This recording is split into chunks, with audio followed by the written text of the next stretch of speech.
Hello বন্ধুরা, আজকে ডিমের একটা আলাদা ডিশ বানাচ্ছি। অনেকেই বানিয়ে থাকো, আমিও অনেকবার বানিয়েছি, কিন্তু মনে হয় আমি কখনো ভিডিও করিনি এভাবে। তো ভাবলাম আজকে একটু ছোট্ট একটা ভিডিও করি, তোমাদের সাথে শেয়ার করি। তো দেখো, একটা বাটিতে আমি কাঁচা লঙ্কা, পেঁয়াজ, লবণ আর দুটো ডিম ভেঙে নিয়েছি। তো প্রথমে আমি আমলেট বানিয়ে নিই। তো এদিকে দেখতেই পাচ্ছ আমার ফেভারিট কড়াইটাতে আমি বসিয়ে দিয়েছি, আর এর মধ্যে অল্প করে একটু তেল দিয়ে দিয়েছি, রিফাইন্ড তেল। আমরা যেহেতু রিফাইন্ড তেলটা বেশি ব্যবহার করি, এবার দিয়ে দিচ্ছি ডিমটা। এটা বেশ ভালো করে আমি পেঁয়াজ লঙ্কা দিয়ে মিক্স করে নিয়েছি, ছড়িয়ে দিলাম।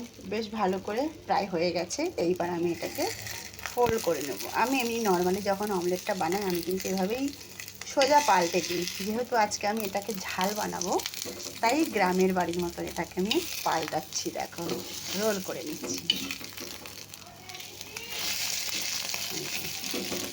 এবার একটু ভালো করে হয়ে নিই। দেখো বন্ধুরা, দুই পিঠই ভালোভাবে হয়ে গেছে, দেখতেই পাচ্ছ, পাল্টে দিয়েছি। এইবার আমি এটা একটু ছোট ছোট পিস করে নেব। একদম ছোটোবেলার কথা মনে পড়ে যাচ্ছে, আমার মা এইভাবে বানাতো আর আমাদের সব ভাই বোনদের ভাগ করে করে দিত। সত্যি। তো দেখো, প্রত্যেকটা ডিম আমি আমলেট করে নিয়ে নিয়েছি, আর দেখো সবগুলো পিস করেছি। কি সুন্দর লাগছে না বলো? এবার আমি এই কড়াইতেই বানাবো। একটু তেল আরও দিয়ে দিয়েছি, তেলটা একটু বেশ গরম হয়ে নিই। তেলটা অলরেডি গরম হয়ে গেছে। একটা মিডিয়াম সাইজের পেঁয়াজ, তারপর আমি একদম পাতলা পাতলা যেটা করে কেটে নিয়েছি। পেঁয়াজটা একটু ভাজা করে নেব। পেঁয়াজটা বেশ হালকা হালকা ভাজা হয়ে গেছে। এবার আমি দিয়ে দেবো এতে একদমই অল্প আদা রসুন বাটা। এটা একটু ভেজে নেব। আদা রসুন বাটাটাও ভাজা হয়ে গেছে। এইবার দেখো আমি দিয়ে দিচ্ছি টমেটোকে ঘষে রেখেছিলাম একটা, বেশ মিডিয়াম সাইজ। তো ওই ঘষা টমেটোটাও দিয়ে দিলাম। এবার দিয়েছি স্বাদ অনুসারে লবণ, হাফ চামচেরও কম হলুদ গুঁড়ি, আর আমি তো সবসময় বলি স্পাইসি স্পাইসি, তো ভরে 1 চামচ লঙ্কার গুঁড়ো। এবার ভালো করে মশলাটাকে ভেজে নেব।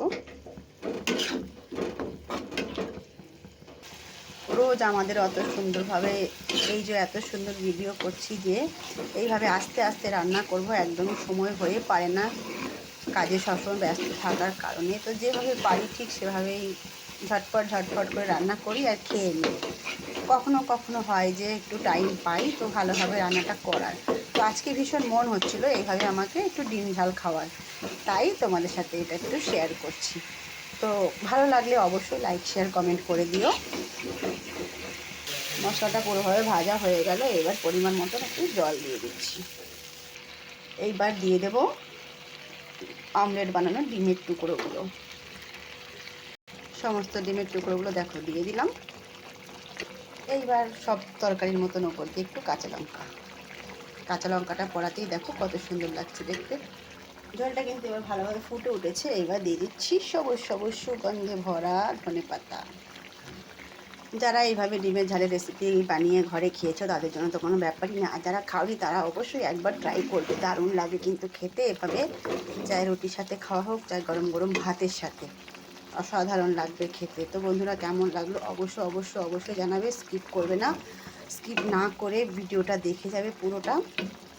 আর যদি পারো আমার ফেসবুক চ্যানেলের নিচের লিঙ্ক দেওয়া রয়েছে ইউটিউব চ্যানেলের, একটু সাবস্ক্রাইব করে বেল আইকনটা ক্লিক করে ভালোবাসা দিয়ে পাশে থেকো। টাটা, বাই বাই, ধন্যবাদ সবাইকে।